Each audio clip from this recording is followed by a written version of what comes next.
നാലാമത്തെ ഏറ്റവും പ്രധാനപ്പെട്ട ഭാഗം തൗഹീദുൽ ഹാക്കിമിയ്യത്താണ്. അലാ ലഹുൽ ഖൽഖു വൽ അംർ.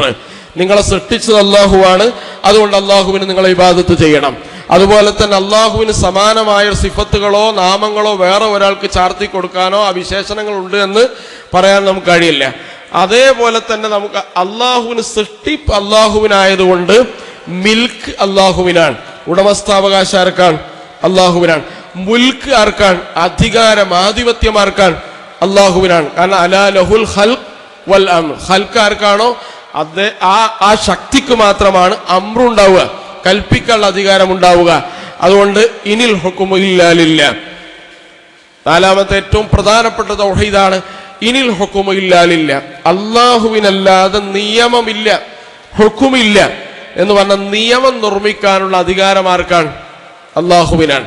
നിങ്ങളെല്ലാവരും കൂടിയിട്ട് ഒരു പാർലമെന്റ് ഉണ്ടായി, അല്ലെങ്കിൽ എന്തെങ്കിലും ഒരു സംവിധാനം ഉണ്ടായിട്ട് ആ 100 ആളുണ്ടെങ്കിൽ അത് 51 പറയാണ് മദ്യം ഹലാലാണ് എന്ന് പറഞ്ഞാൽ വോട്ടിലിട്ടപ്പോൾ 100 ആളിൽ 55 അല്ലെ 60 ആളും മദ്യം ഹലാലാണെന്ന് വോട്ട് ചെയ്തു.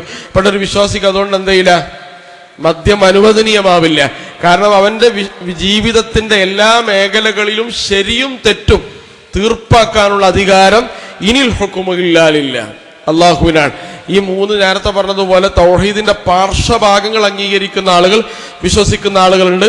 ഈ 4ാമത്തെ കാര്യം വരുമ്പോൾ ചിലപ്പോൾ ആളുകൾ മഹാനായ ഇബ്രാഹിം അലൈഹിസ്സലാം തർക്കിച്ചത് ആരോടാണ്? നമ്രൂദിനോടാണ്. നമ്രൂദിന്റെ കൊട്ടാരത്തിൽ ചെന്നിട്ട് പറയാണ് അള്ളാഹു ജീവിപ്പിക്കുന്ന ഇന്നല്ലാഹ യുഹീ വ യുമീത്. അല്ലാഹു ജീവിപ്പിക്കുന്നവനും മരിപ്പിക്കുന്നവനാണ്.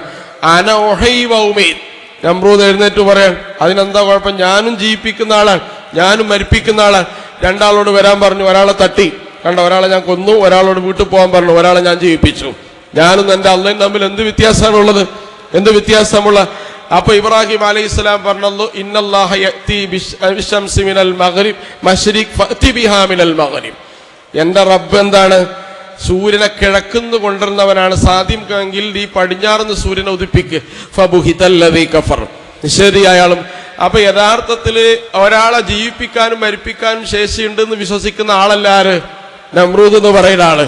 അതുപോലെ തന്നെ ഫറോവ എന്ന് പറയുന്ന ഏകാധിപതി അന റബ്ബുക്കുമുൽ അഅ്ലാ, ഞാനാണ് ഏറ്റവും വലിയ റബ്ബ് എന്ന് ചോദിച്ചാൽ ഫറോവനോട് പറയാം ഈ കാണുന്ന ജനങ്ങളെ മുഴുവൻ സൃഷ്ടിച്ച നീയാണോ എന്ന് ചോദിച്ചാൽ ഫറോവ തന്നെ പറയും ഞാനല്ല, ഞങ്ങൾക്ക് വേണ്ട മഴ തരുന്നത് ആരാണ് എന്ന് ചോദിച്ചാൽ ഫറോ പിന്നെ എന്തിനാണ് അന റബ്ബുക്കുമുൽ അഅ്ലാ? ഈ കാര്യങ്ങളൊക്കെ ചെയ്യാനുള്ള അധികാരം, അതിന് യെസ് ഓർ നോ പറയാനുള്ള അധികാരം എനിക്കേ ഉള്ളൂ. നിങ്ങൾ ഏത് വിഗ്രഹത്തെ വേണമെങ്കിലും പൂജിച്ചോ, പക്ഷെ അത് പൂജിക്കണ്ടെന്ന് ഞാൻ ഓർഡർ വിട്ടാൽ പിന്നെ അമ്പലത്തിൽ പോകാൻ പറ്റൂല. തീരുമാനിക്കേണ്ട അധികാരം ആർക്കാണ്? എനിക്കാണ്. അതുകൊണ്ടാണ് ഇപ്പൊ വഖഫ് നിയമമൊക്കെ വന്ന സമയത്ത് നിങ്ങൾ എടുത്ത് പരിശോധിച്ചാൽ പ്രത്യേകം മനസ്സിലാകാൻ കഴിയും.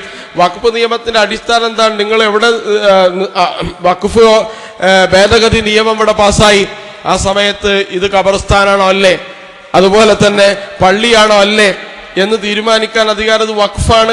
ആണ് വിശ്വാസം അനുസരിച്ച് ഇത് പള്ളിക്ക് വേണ്ടി വഖഫ് ചെയ്താൽ നമ്മുടെ വിശ്വാസം അനുസരിച്ച് എന്താണ്? ഇത് വഖഫാണ്. ഒരാൾ കയ്യേറിയിട്ട് ഇത് വഖഫാണോ അല്ലേ എന്ന സംശയ അടിസ്ഥാനപ്പെടുത്തി ഒരാൾ കോടതിയിൽ കേസ് പോയാൽ അത് തീർപ്പാക്കുന്നത് വരെ പിന്നെ എന്താവൂല? പള്ളിയാവൂല, ഖബർസ്ഥാനാവൂല. അതാണല്ലോ വഖഫ് ഭേദഗതി നിയമം എന്ന് പറഞ്ഞാൽ. നിങ്ങളുടെ പക്കാ മതകാര്യങ്ങൾ എന്ന് പറയുന്ന കാര്യത്തിൽ പോലും അത് അങ്ങനെയാണോ അല്ലേ എന്ന് തീരുമാനിക്കാനുള്ള അധികാരം ആർക്കാണ്? കോടതിക്കാണ്, രാഷ്ട്രീയത്തിനാണ്. അപ്പൊ രാഷ്ട്രീയത്തിൽ നിങ്ങൾക്ക് എന്തും ചെയ്യാന്ന് ആരെങ്കിലും പറഞ്ഞാൽ അതിന്റെ അടിസ്ഥാനം യഥാർത്ഥത്തിൽ രാഷ്ട്രീയം, നിങ്ങൾ രാഷ്ട്രീയത്തെ നിയന്ത്രിച്ചിട്ടില്ലെങ്കിൽ രാഷ്ട്രീയം നിങ്ങൾ എന്ത് ചെയ്യും? നിയന്ത്രിക്കും. നിങ്ങൾ നിസ്കരിക്കണോ നിസ്കരിക്കണ്ട തീരുമാനിക്കാൻ ഇന്ന് സംസ്ഥാനം ഭരിക്കുന്ന ആളുകൾക്കും രാജ്യം ഭരിക്കുന്ന ആളുകൾക്കും അധികാരമുണ്ട്. ഈ അധികാരം എന്താണ്?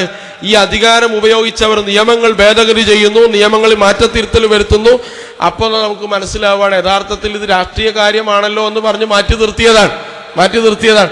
അപ്പൊ നമ്മുടെ ജീവിതത്തിന്റെ സകല മേഖലകളിലും ശരിയും തെറ്റും തീരുമാനിക്കാനുള്ള അധികാരം ഒരു രാഷ്ട്രീയ പാർട്ടിക്കോ ഒരു സംഘടനക്കോ ഒരു വ്യവസ്ഥക്കോ ഇല്ല. അലാ ലഹുൽ ഖൽഖു വൽ അംർ. ആരാണോ നിങ്ങളെ സൃഷ്ടിച്ച റബ്ബ്, ആ റബ്ബിന് മാത്രമാണ് ശരിയാതാണ് തെറ്റേതാണെന്ന് പറയാനുള്ളത്.